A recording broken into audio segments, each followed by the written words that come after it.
Guys, അപ്പോൾ ഇന്നത്തെ വീഡിയോയിൽ നമ്മുടെ ഡീമൺ സ്ലെയർ ആനിമിയിലെ 12 കിസികയിലുള്ള ഡീമൺസിനെയാണ് നോക്കാൻ പോകുന്നത്. ആരൊക്കെയാണ് 12 കിസികയിലുള്ള ഡീമൺസ്, അതുപോലെ തന്നെ ഇവരുടെ പവേഴ്സ് ആൻഡ് എബിലിറ്റീസും മറ്റു കാര്യങ്ങളൊക്കെ നമുക്ക് ഡീറ്റെയിൽ ആയിട്ട് നോക്കാം. പല കൂട്ടുകാരും വീഡിയോ കാണുന്ന സമയത്ത് സബ്സ്ക്രൈബ് ചെയ്യാതെയാണ് കാണുന്നത്. വീഡിയോ ഒന്ന് സബ്സ്ക്രൈബ് ചെയ്ത് കഴിഞ്ഞാൽ അത് എനിക്ക് വലിയൊരു സപ്പോർട്ട് ആയിരിക്കും. അപ്പോൾ ഞാൻ കൂടുതലൊന്നും വലിച്ചു നീട്ടുന്നില്ല, ഒട്ടും തന്നെ സമയം കളയാതെ ഡയറക്റ്റ് വീഡിയോയിലോട്ട് പോകാം.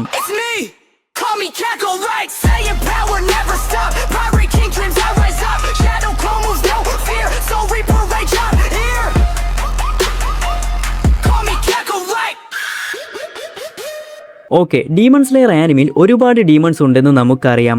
എന്നാൽ ഈ ഒരു ഡീമൺസിനെയൊക്കെ ക്രിയേറ്റ് ചെയ്തത് നമ്മുടെ മൂസാനാണ്. എന്നാൽ ഇതിലെ ചില ഡീമൺസ് മൂസാന്റെ ബ്ലഡ് കൂടുതലായി എടുത്ത് അവർക്ക് ബ്ലഡ് ഡീമൺ ആർട്ട് യൂസ് ചെയ്യാൻ കഴിയും. ഇങ്ങനെ ബ്ലഡ് ഡീമൺ ആർട്ട് യൂസ് ചെയ്യുന്ന ഡീമൺസിനെയാണ് 12 കിസികി എന്ന് പറയുന്നത്. എന്നാൽ 12 കിസികയിലുള്ള ഈ ഒരു ഡീമൺസിനെയും സ്പ്ലിറ്റ് ചെയ്ത് രണ്ടാക്കിയിട്ടുണ്ട്. അതിലൊന്ന് ലോവർ റാങ്ക് ഡീമൺസും മറ്റൊന്ന് അപ്പർ റാങ്ക് ഡീമൺസും. അപ്പർ റാങ്ക് അഥവാ അപ്പർ മൂൺ എന്നും പറയും. ഇതിൽ lower rank demons upper rank ഡീമൺസിനേക്കാൾ കുറച്ച് പവർ കുറവാണ്. അതുപോലെ ഈ ഒരു ലോവർ റാങ്ക് ഡീമൺസിന്റെ പൊസിഷൻസും ഇടയ്ക്കിടയ്ക്ക് മാറിക്കൊണ്ടിരിക്കും. ഇതിന്റെ കാരണം ഡീമൺ സ്ലെയറിലുള്ള ഒരു മെമ്പറിന് ഒരു ഹാഷരിയാകാൻ വേണ്ടി 12 കിസികയിലുള്ള ഒരു ഡീമണെ ഒറ്റയ്ക്ക് കൊല്ലണം. അപ്പോൾ ഈ ഒരു ലോവർ റാങ്ക് ഡീമൺസ് കുറച്ച് വീക്ക് ആയതുകൊണ്ട് ഹാഷിര ലെവലിലുള്ള ഒരാൾ വന്ന് ഈസി ആയിട്ട് ലോവർ റാങ്ക് ഡീമണെ ഇല്ലാതാക്കാൻ കഴിയും. എന്നാൽ 100 വർഷത്തിന് ശേഷമാണ് ഒരു അപ്പർ മൂൺ ഡീമണെ ഇവിടെ കൊല്ലാൻ സാധിച്ചത്. അത് നമ്മുടെ ഗ്യോട്ടോരയും ഡാക്കിയാണ്. അതുപോലെ ഇവിടെ അപ്പർ റാങ്ക് ഡീമൺസും ലോവർ റാങ്ക് ഡീമൺസിന്റെ ഇടയിൽ തന്നെ ഇവർക്കിടയിലും ഒരു റാങ്കിങ്സ് നമുക്ക് കാണാൻ സാധിക്കും. അതിൽ ഫസ്റ്റ് പ്ലേസിൽ ആരാണ്, അവരാണ് ഓവർ പവേർഡ്. ഇനി ഈ രണ്ട് റാങ്കിങ്സിലുള്ള ഡീമൺസ് ആരൊക്കെയാണെന്ന് പറയുന്നതിന് മുൻപ് ഇവരുടെ ലക്ഷ്യം എന്താണെന്ന് പറയാം. ഇവർക്ക് 2 ലക്ഷ്യങ്ങളാണ് ഉള്ളത്. അതിലൊന്ന് നമ്മുടെ blue spider lily.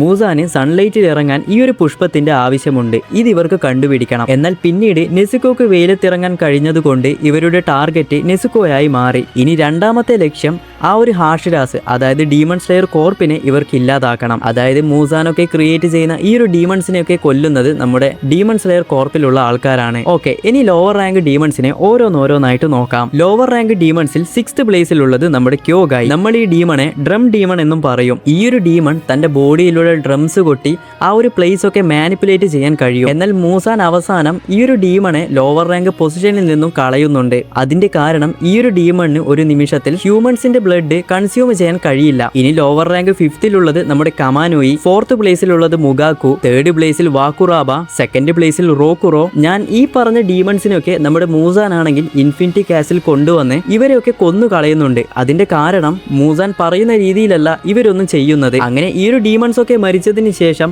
Lower rank 5ൽ നമ്മുടെ റൂയി വരുന്നു. ഈ ഒരു റൂയി ഒരു സ്പൈഡർ ഡീമൺ ആണ്. തനിക്ക് ഫാമിലി വേണമെന്ന ആഗ്രഹത്തിൽ തന്റെ പവേഴ്സ് വെച്ച് തന്നെ ഒരുപാട് ഡീമൺസിനെ ക്രിയേറ്റ് ചെയ്ത് ഒരു ഫാമിലിയായി കാണും. അതുപോലെ തന്നെ ഈ ഒരു ഡീമന്റെ ബ്ലഡ് ഡീമൺ ആർട്ടും ആ ഒരു അപ്പർ റാങ്ക് ഡീമൺസിനെ പോലെ തന്നെ അടിപൊളിയായിട്ടാണ് കാണിച്ചു തന്നത്. കൂടാതെ ഈ ഒരു ക്യാരക്ടറിന്റെ ബാക്ക് സ്റ്റോറിയും വളരെയധികം ഇമോഷണൽ ആയിട്ടുള്ള ഒന്നാണ്. പിന്നീട് ഈ ഒരു ലോവർ റാങ്കിൽ 2nd പ്ലേസിലുള്ളതാണ് നമ്മുടെ ഹൈറോ. പല ആൾക്കാരും ആദ്യമായിട്ടായിരിക്കും ചിലപ്പോൾ ഈ ഒരു ഡീമന്റെ പേര് കേൾക്കുന്നത്. ഈ ഒരു ഡീമൺ സീരീസിലും അതുപോലെ തന്നെ മാഗയിലൊന്നും ഇതുവരെയായിട്ട് കാണിച്ചു തന്നിട്ടില്ല. രംഗോക്കുവിന്റെ ഒരു സൈഡ് സ്റ്റോറിയിലാണ് ഈ ഒരു ഡീമണിനെ കാണിച്ചു തന്നത്. അതായത് നമ്മുടെ രംഗോക്കു ആദ്യമായിട്ട് ഹാഷറി ആകാനുള്ള റീസൺ ഈ ഒരു ഡീമൺ ആണ്. ഈ ഒരു ഹൈറോവിന്റെ പ്രത്യേകത ഷാഡോസ് യൂസ് ചെയ്ത് ഫൈറ്റ് ചെയ്യാൻ സാധിക്കും. ആ രീതിയിലാണ് ഈ ഒരു ഡീമന്റെ ബ്ലഡ് ഡീമൺ ആർട്ട് ഉള്ളത്. പിന്നീട് ഈ ഒരു ലോവർ റാങ്കിൽ ഏറ്റവും പവർഫുൾ ആയിട്ടുള്ളത് നമ്മുടെ എൻമോ ആണ്. അതായത് 1st പ്ലേസിലുള്ളത്. എൻമോയെ നിങ്ങൾ എല്ലാവരും സീരീസിൽ കണ്ടതായിരിക്കും. ആ ഒരു മൂഗൻ ട്രെയിൻ ആർക്കിൽ വന്ന ആ ഒരു ഡീമൺ തന്നെ. ഞാൻ നേരത്തെ പറഞ്ഞില്ലേ, ചില ലോവർ ഡീമൺസിനെ നമ്മുടെ മൂസാൻ കൊണ്ടുവരികയും അവരെയൊക്കെ കൊന്നുകളയും ചെയ്യുന്നു എന്ന്. ഇവിടെ നമ്മുടെ എൻമോ മാത്രം മൂസാനോട് പറയും,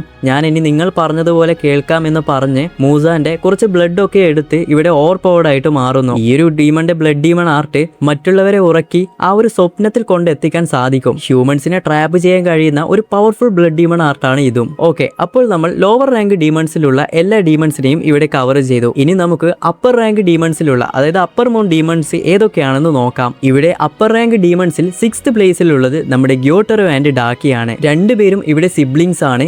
7 ഹാഷിരാസിനെ വരെ ഇവർ കൊന്നു കഴിച്ചിട്ടുണ്ട്. ഇതിൽ നമ്മുടെ ഗ്യോട്ടറോയെ കമ്പയർ ചെയ്യുമ്പോൾ ഡാക്കി കുറച്ച് വീക്ക് ആണ്. എന്നാൽ ഇവർ രണ്ടുപേരും 6th പ്ലേസിൽ വരാനുള്ള കാരണം നേരത്തെ പറഞ്ഞതുപോലെ ഇവർ സിബ്ലിംഗ് സിബ്ലിങ്സ് ആണ്. കൂടാതെ ഇവർക്ക് രണ്ടുപേർക്കും ഒരു ബോണ്ടിങ് ഉണ്ട്. രണ്ടുപേരും ഒരുമിച്ചാണ് ഫൈറ്റ് ചെയ്യുന്നത്. അതുകൊണ്ടൊക്കെയാണ് ഇവരെ രണ്ടുപേരെയും ഈ ഒരു 6th പ്ലേസിൽ വച്ചത്. ഇവിടെ ഡാക്കിയുടെ പവർ നോക്കിക്കഴിഞ്ഞാൽ ഒരു ഷാള് പോലെ ഒന്ന് ക്രിയേറ്റ് ചെയ്താണ് പുള്ളിക്കാരി ഫൈറ്റ് ചെയ്യുന്നത്. എന്നാൽ ഗ്യോട്ടോയെ നോക്കിക്കഴിഞ്ഞാൽ ഗ്യോട്ടോരോ ഒരു പ്രത്യേക വെപ്പൺസ് വെച്ചാണ് ഫൈറ്റ് ചെയ്യുന്നത്. കൂടാതെ ആ ഒരു പോയിസണും സൗണ്ട് ഹാഷരായിട്ടുള്ള ടെങ്കന് അത്രയധികം ടഫ് കൊടുത്ത ഒരു ഡീമണാണ് ഗ്യോട്ടോരോ. കൂടാതെ രണ്ടുപേരെയും ഒരുമിച്ച് കട്ട് ചെയ്താൽ മാത്രമേ ഇവർക്ക് ഇവിടെ ജയിക്കാൻ കഴിയുകയുള്ളൂ. സീരീസിൽ അതുപോലെയാണ് ഇവരെ തീർത്ത് കളയുന്നത്. 100 വർഷത്തിന് ശേഷമാണ് അപ്പർ റാങ്ക് ഡീമൺസിനെ തീർത്തത് എന്ന് പറഞ്ഞില്ലേ, അവരാണ് ഈ ഒരു ഗ്യോട്ടോരോ ആൻഡ് ഡാക്കി. അതുപോലെ തന്നെ ഇവരുടെ ബാക്ക് സ്റ്റോറിയും വളരെയധികം ഇമോഷൻസ് നിറഞ്ഞതാണ്. അങ്ങനെ അപ്പർ മൂൺ 6ലുള്ള ഈ ഒരു ഗ്യോട്ടോരോ ആൻഡ് ഡാക്കി മരിച്ചതിന് ശേഷം ഇവർക്ക് റീപ്ലേസ് ആയിട്ട് നമ്മുടെ കൈഗാക്കു വരുന്നു. കൈഗാക്കുവിനെ ഇപ്പോൾ എല്ലാവർക്കും അറിയാമെന്നാണ് വിചാരിക്കുന്നത്. ലാസ്റ്റ് ഇൻഫിനിറ്റി കാസിലാണ് ഈ ഒരു ക്യാരക്ടറിനെ അല്ലെങ്കിൽ ഈ ഒരു ഡീമണിനെ നമുക്ക് ആദ്യമായിട്ട് കാണിച്ചു തരുന്നത്.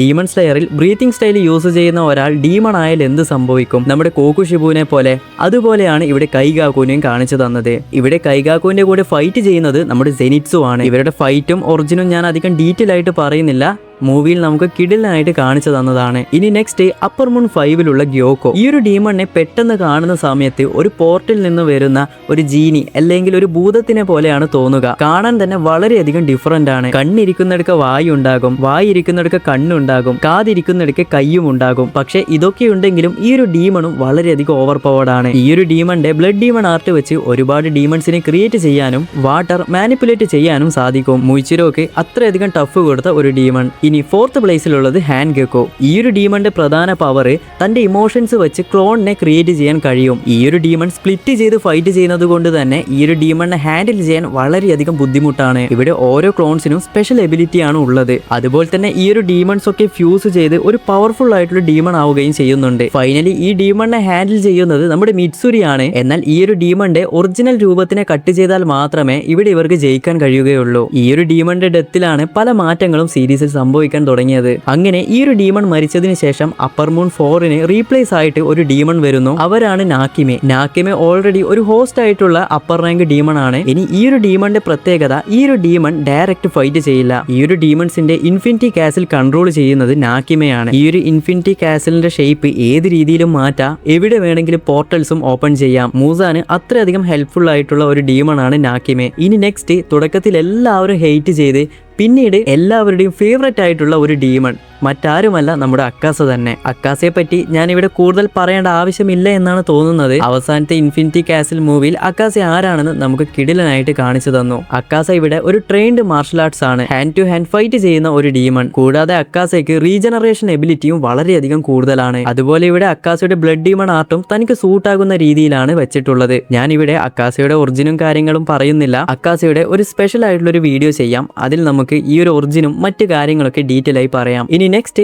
Upper rank 2 ഡോമ. പെട്ടെന്ന് നമ്മൾ ഈ ഒരു ഡോമയെ കാണുന്ന സമയത്ത് കാഷ്വലായി കൂളായി നിൽക്കുന്ന ഒരു ഡീമൺ. പെരുമാറ്റം കൊണ്ട് ഒരു നല്ല ക്യാരക്ടർ ആണെന്ന് തോന്നിയാലും ഫൈനലി ഇതൊരു ഡീമൺ തന്നെയാണ്. സൈലന്റ് ആയ വില്ലൻ എന്ന് വേണമെങ്കിൽ പറയാം. വിശറി പോലൊരു വെപ്പൺ വെച്ച് ഐസ് ക്രിയേറ്റ് ചെയ്യുന്ന ഒരു ബ്ലഡ് ഡീമൺ ആർട്ടാണ് ഡോമയ്ക്കുള്ളത്. ഇമോഷൻസ് ഇല്ലാത്ത ഒരു ഡീമൺ ആണെന്ന് പറയാം. കൂടാതെ ഗേൾസിനെ മാത്രമേ ഈ ഒരു ഡോമ അബ്സോർബ് ചെയ്യുകയുള്ളൂ. ഓക്കെ, ഇനി ലാസ്റ്റ് അപ്പർ മൂൺ 1ലുള്ള കോക്കുഷിബു. ഇനി വരാൻ പോകുന്ന മൂവിയിൽ ഈ ഒരു കോക്കുഷിബുവിനെ കുറിച്ച് നമുക്ക് ഡീറ്റെയിൽ ആയിട്ട് കാണിച്ചു തരും. സ്പോയിലർ ആയതുകൊണ്ട് ഞാൻ കൂടുതൽ കാര്യങ്ങൾ ഇവിടെ പറയുന്നില്ല. ഡീമൺസിൽ തന്നെ ഏറ്റവും പവർഫുൾ ആയിട്ടുള്ള ഡീമൺ കോക്കുഷിബു ആണ്. ഏറ്റവും കൂടുതൽ കാലം ജീവിച്ച ഒരു ഡീമണും നമ്മുടെ കോക്കുഷിബു ആണ്. ഹാഷിരാസ് അത്രയധികം കഷ്ടപ്പെട്ടിട്ടാണ് ഈ ഒരു കോക്കുഷിബുവിനെ ഹാൻഡിൽ ചെയ്യുന്നത്. കൂടാതെ പുള്ളിക്കാരന്റെ ബ്രീത്തിങ് സ്റ്റൈലും അതുപോലെ തന്നെ ബ്ലഡ് ഡീമൺ ആർട്ടും മിക്സ് ചെയ്തിട്ടുള്ള അറ്റാക്സ് ആണ് പുള്ളിക്കാരൻ യൂസ് ചെയ്യുന്നത്. അതുപോലെ ഈ ഒരു കോക്കുഷിബുയുടെയും ഒറിജിൻ നമ്മൾ പറയുകയാണെങ്കിൽ ഈ വീഡിയോ ഇപ്പോഴൊന്നും തീരില്ല. അതുകൊണ്ട് കോക്കുഷിബുയുടെയും ഒരു സ്പെഷ്യൽ വീഡിയോ നമുക്ക് ചെയ്യാം. അപ്പോൾ 12 കിസികിൽ ഇത്രയൊക്കെ ഡീമൺസ് ആണ് നമുക്ക് സീരീസിൽ കാണിച്ചു തന്നത്. അപ്പോൾ ഇതിൽ നിങ്ങളുടെ ഫേവറേറ്റ് ഡീമൺ ഏതാണ്?